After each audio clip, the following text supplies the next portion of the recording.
You know what?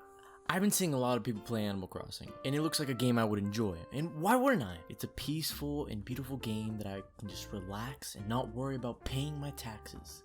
Wait a second. I think I should buy the game. Now, let's see how much it costs.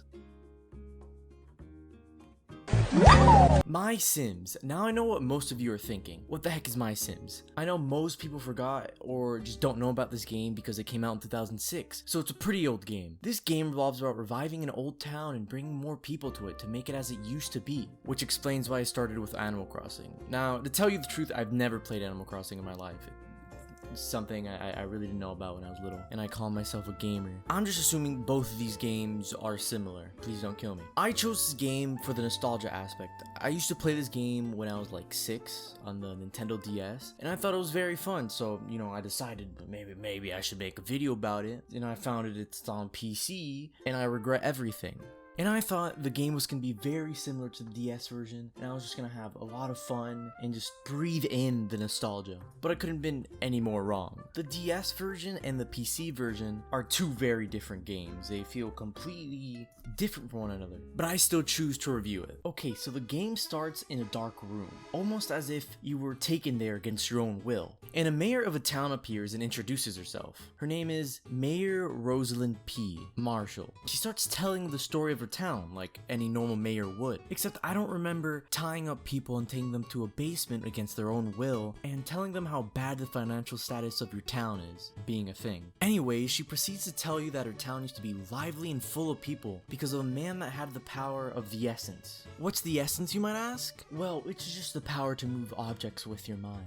I wish there was another word to describe this power. It would make it 10 times better. But one day, the man went to go get some milk at a convenience store and he never came back. And that caused everyone to leave the town. But Mr. Video Man, why did they leave the town? I honestly have no clue. That's the biggest hole in the story. I don't know why they just left. I don't know, just leave me alone, stop asking. So the mayor decides to find someone that has the exact same power as that man. And guess who it is? Ding ding ding, it's you. And that's how you forcefully began to work for a town.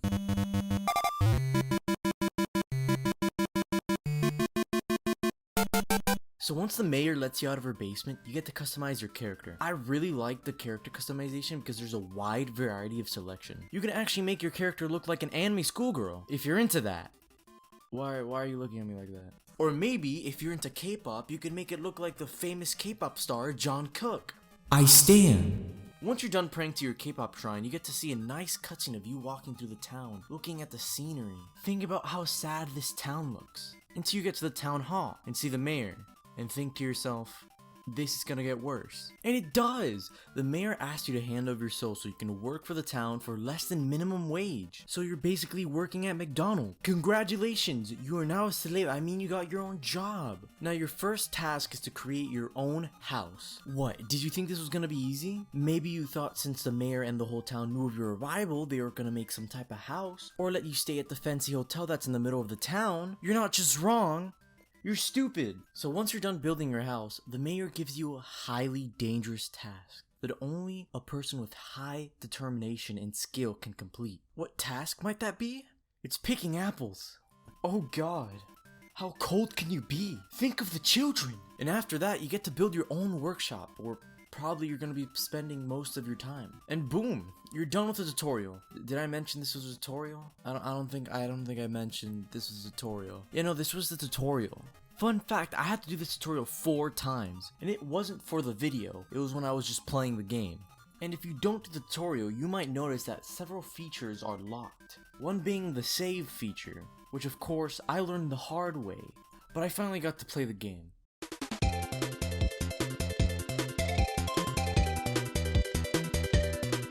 Now that you settled down, you're ready to start rebuilding. And I bet you can't wait for the adventures and quests that are waiting for you. So what should you do first? Well, you can build, maybe search for things to build with, build once more, and then build again. As you can see, this game has a lot of building involved, which gets very, very repetitive. When I first started playing this game, I actually liked the building aspect of the game. It let my creativity bloom. I became Picasso.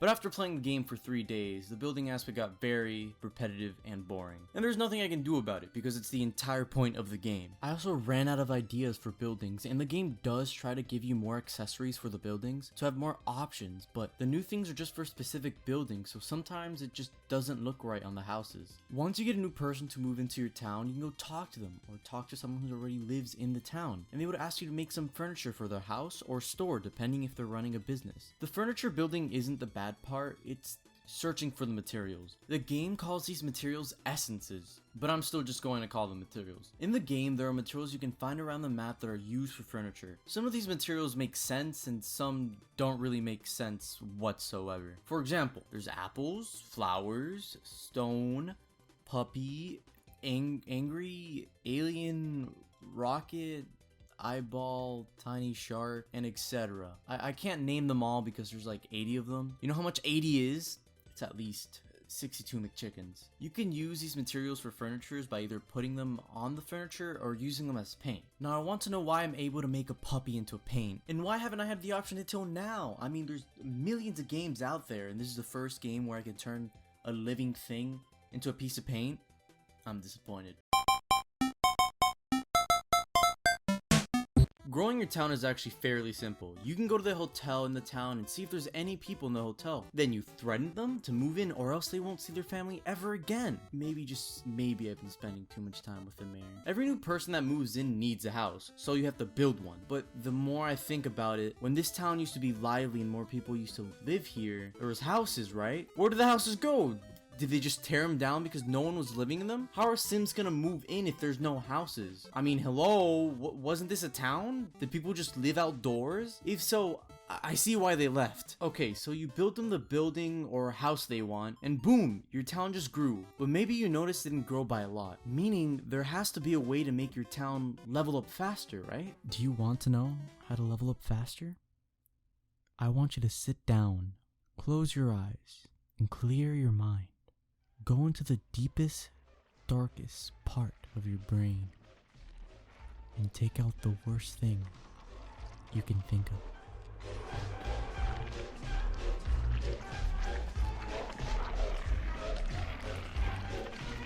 It's building. I mean, who would have guessed it? As your town starts to grow, your town rating goes up. And you know what that means? Better town rating equals more people. More people equals more building. The more building, the more you start to question your life. The more your town rating goes up, the more things you unlock, like tools to open up new areas of the map. The strange part is the mayor gives you these tools. Why would the mayor of the town need an axe for? She's hiding something. In these areas, there's a lot more plots of land you can do to build more and find more materials, and then build again, and then build, and send help.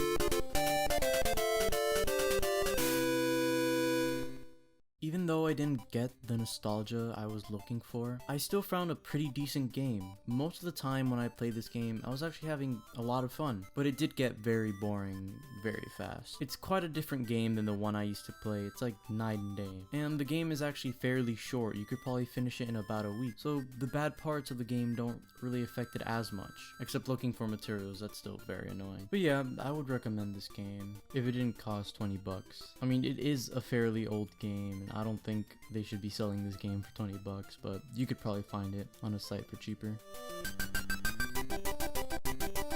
Hey guys, Video Man again. I'm sorry this video took so long. I was being very lazy and I gave up like 2 months ago when I was actually working on this video. Just now I started working a few days ago on this video, and I want to apologize for taking so long on making this video. I will start making more videos, and my upload schedule, I hope it's not gonna be like now where I upload a video every 2-3 months.